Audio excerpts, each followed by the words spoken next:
What's up, hobby friends, and welcome to my first vlog of 2023. So I want to talk briefly about what I worked on last month, what I've got planned for this month, and then provide a general snapshot of the year coming ahead. For the next few months, I also want to be using this vlog as a road to Adepticon. Update you on my progress, walk you through what I've got planned, whatever going on, and how I'm preparing for an event I haven't been to in about 4 years. So I'm super excited. Let's just dive right on in.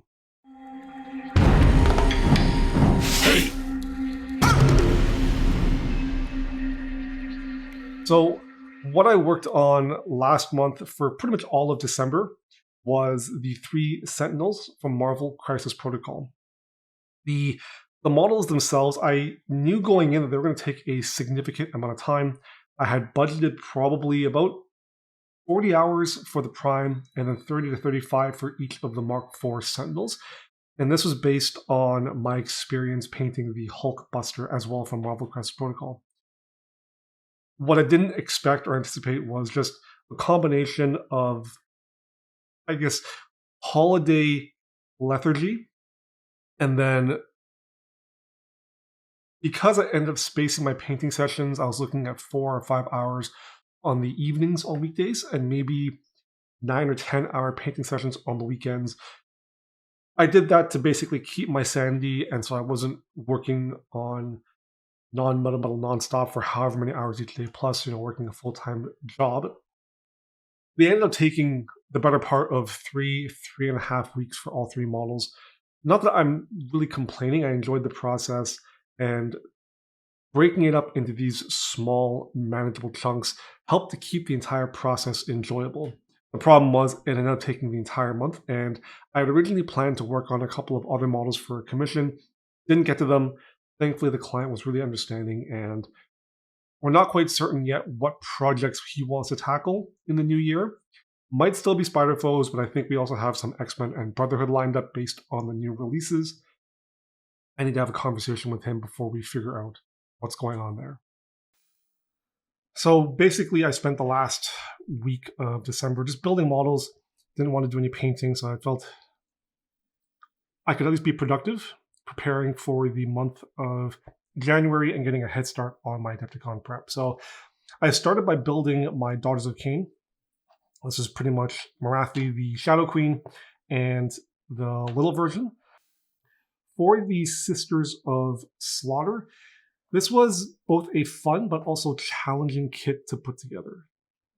They're fairly old, so the mold lines were extensive, especially on the bodies. The whips were a little finicky. Some of them broke right off of the sprue, so that took a bit of fixing. But the big challenge for me was because I wanted to combine the Sisters of Slaughter heads with the hair from the witches.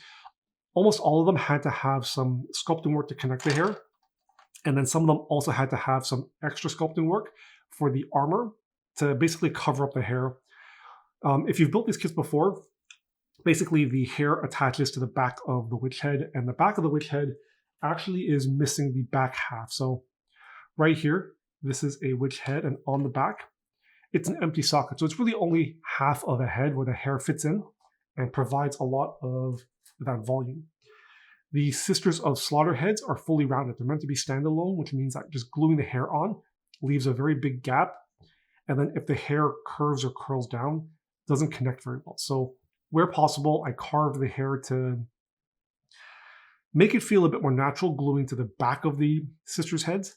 And then from there, I had to, again, sculpt those gaps, get the hair in. And then for some of them, I did some really poor armor just to help join and cover up some of the seams. But whatever, less concerned about these. They're more just chaff.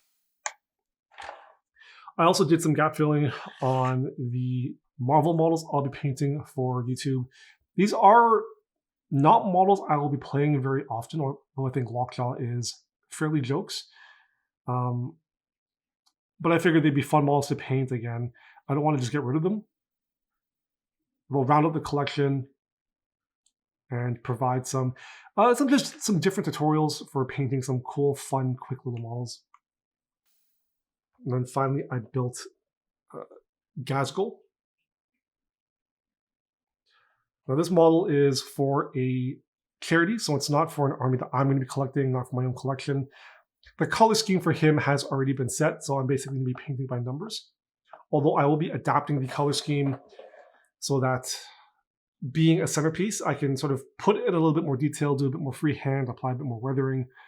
And because he is a character, if the colors aren't precise, in particular the skin tone, it's not as big a deal. Because this is a collective army, some variation between units is going to be expected. I've been wanting to paint this model for years now since he was re-released, but never really had an excuse to. So pretty much you can see from what I've built that the models I have planned for January of 2023, there's a couple of light Marvel models. We have Lockjaw, Quicksilver, and Black Bolt. These will be for YouTube tutorials. And then I've got Gazgul and his little banner Imkari, which will be the Patreon video. And this is for the 40K in 40 hours charity event. So I have till July to get this model done, but I would like to get him done and painted out of the way now and not backburner him too long. I'm at a point now where I'm excited to work on him, and I worry that if I wait a couple of months, I'm just going to drag my feet and lose motivation. So he's on the docket. I definitely want to work on Marathi and the Shadow Queen. Centerpiece model, that will be the Patreon tutorial for February. And on top of that, I also want to try and get as many Sisters of Slaughter painted by the end of the month. I'll talk a little bit more in the next segment when I go through my road to Adepticon. But effectively, January, I want to try and get my part of the army done. So it's Marathi, Shadow Queen, and the 20 Sisters. In February, I'm going to be focusing a lot on the display board. I've got some big ideas planned. It's still in the conceptual phase, but I do anticipate it taking quite a few weeks on top of either commissions, models I'm painting for YouTube, and then Patreon, not just for the month of February, but March as well, trying to get ahead of my painting schedule. Which actually leads me very well to the Road to Adepticon segment. So on big projects like this, especially when I'm working with other people, something I like to do really early on is establish a mood board. Use Photoshop to develop some color concepts or color mockups. Make sure that we're all on the same page, same vision, get everyone's input, and then from there, I can start to develop, okay, well, what specific colors are we using? And then we can go from there. And that provides a very solid roadmap, especially for the other people on my team, so that we can start to basically collect and paint our armies separately, but with this one unified vision. So I knew very early on that I wanted fuchsia to be a very primary or dominant color, and fuchsia being sort of more on that purple red, I knew that my complementary or contrasting color would be some form of green, teal, or sea foam. I also wanted to have sharp white armor, especially for the Lumineth, and then figure out some sort of accenting, probably gold, and then using Photoshop, develop mockups where we could apply different combinations or different variations of that color palette. I don't know the exact list, but I know that one army is going to be a lot of Stone Wardens, and I know another army is going to be Cavalry, I think Hurricane Riders, and maybe the Fox. I've got Marathi and Sisters, and I think the other Daughters army is Snake Span. Something like that, depending on the points. So those were the models and the photos I used. I pulled from both Games Workshop's site as well as finding reference on Pinterest, and then using layers, saturation masks, color masks, etc., tweaking all the different colors and whatever to get the palette I want. So the actual, I guess, piece or the model that drove the inspiration for this color palette was this center thing right here. I really loved the strong fuchsia palette. The white armor has hints of purple and blue with a bit of green reflecting from the base. And then the base itself has a lot of these sort of green-yellow tones overlaid on top of khaki or ivory, like sort of underpalettes, but it feels like it's been overgrown, and that's sort of where the green is spilling over and covering a lot of that khaki tone. On the model itself, there's not a lot of any of those teal, turquoise, jade contrast, although there's a bit on the gems, there's a bit of blue on this sash here, and then the sword has some reflections. But using that as a base tone, effectively, I found some other images for the Lumineth painted models that had the white armor I was looking for with some other colors that I could then tweak. I think this was blue to begin with, some orange here. These guys were just some saturation tweaks. The bases were snow, and then Tangent what I did to actually get the bases on all of these models, because obviously these aren't based the way they are. I just took the base from this model and then overlaid it on top of all of these, and then applied a mask. So you actually see, I just took the base, masked it off with a bit of a texture brush, and that helps to get a bit of that tuft feeling going on. The edges are a little bit rough. And that helps to effectively base these concept models in the colors that we want, so that my friends who aren't artists can also visualize what everything will look like. From there, it was a matter of just taking various models that I know we would be fielding, so witches, snakes, various Lumineth cavalry, you have the archers, you have stone wardens here, heroes, and then just showing that you can use various amounts and types of the fuchsia, teal, turquoise, even like jade, green, emerald. For the skin tones, you can do more of a fleshy tone, like on this witch, or we can go more for this shadow or dark elf color scheme that was very prevalent in Warhammer, so very cold blues and grays for the daughters.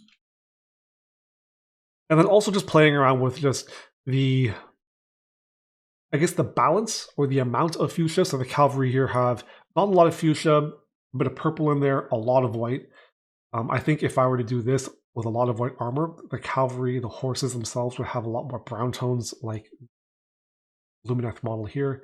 I think it's a little too much white and it ends up being lost. But you can see on these basic infantry, it's essentially mostly white armor, gold trim, fuchsia for the capes, and the green, I think, on the base will provide a very nice secondary complementary color with splashes of that turquoise, jade, or emerald as a tertiary or a supplemental. For the snakes, and I think how I'm going to lean with Morathi because I haven't quite figured out what colors I'm going for yet. I really like this black snake and sort of reflective fuchsia armor with this sort of jade green undershading. I really love that tone. So rather than have Morathi be super bright, super red jade fuchsia all the way through, or have her be like fuchsia and red all the way through, I want the tail to probably have a lot more of this black showing through. I think the armor is probably going to be fuchsia, and then we'll do her clothing. Not quite sure yet. The wings are going to be a problem. I'm not quite sure what tone yet. I don't know. She's going to be a problem, but that's something I want to figure out this month. So I have ideas for the board. I just haven't quite figured out the size or scale of it yet. I want to get all of the armies together, do a dry fit of the board, probably use some cardboard or paper to papercraft or mock up the actual layout, and then we'll go from there. I'm going to keep it kind of hush-hush. I have a general idea for how I want to approach it, but I do want the actual board itself to be a bit of surprise. I'll have a video covering the build and the paint coming out in March. I'll probably release that the weekend of Adepticon because obviously I won't be home. I'll have it pre-scheduled. It'll go up so you can check that out if you aren't going to the event. If you are, you'll see it at Adepticon. I believe the team's event is the Saturday and Sunday. So really looking forward to sharing that. We'll have more on that in the coming weeks. And then I just want to close out with a general picture of, I guess, the year of what I have planned. So if you've been following me since 2022, especially near the latter half of the year, you'll know that I was trying to get all of my unpainted models finished, clear out my backlog. Of course, I failed, but not a lot of models actually left. So I think I can reasonably get most of this done by mid or end of summer this year, which will put me in a good spot to basically start and paint projects as I pick them up. I haven't actually been able to do that for quite a long time, probably over a decade. So I'm really looking forward to just ending the year on a clean state. So for Marvel, I've got a couple of models here.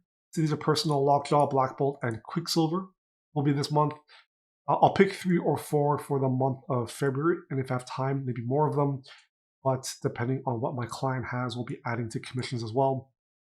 I already have a couple of projects for Adepticon, so you know my Daughters of Cain. I've got the team display board. For the Path of the Worthy, I definitely want to have one entry that I've made specifically for the event, which will most likely be the duel. Largely because of timing, I've been looking at my scheduling in terms of what needs to be done, and I think this right here will take up too much time. So I'm not going to be able to finish 3 brand new entries for this. So I'm probably going to enter Hulkbuster for single. I'm not quite sure yet what for the squad. It's either going to be my Sentinels or my Black Order. I'm not quite sure yet what I actually want to play in an event, if any. If there is an event, I'll need to make a display board for that as well, which will determine the squad entry. I'll figure it out. I've also got a few things for our Marvel board. So I want to do a bus stop and a gas station. I have a couple of the dump truck fuel trucks from the plastic kit, as well as the Sanctum Sanctorum. For my Horus Heresy, I've got my Mortat, my Javelins, 3 of them. I've got the Spartan and the Kratos. Kratos, yes. Spartan, I may just sell. It's a neat kit, but I'm never going to field it, never going to play it, and I don't have room in the display board back here for it. So I'm not really as concerned about this one. Maybe. And then for my display pieces, I've got a couple of plastic kits, Gazgul, Shadow Sun, and the brother Banar.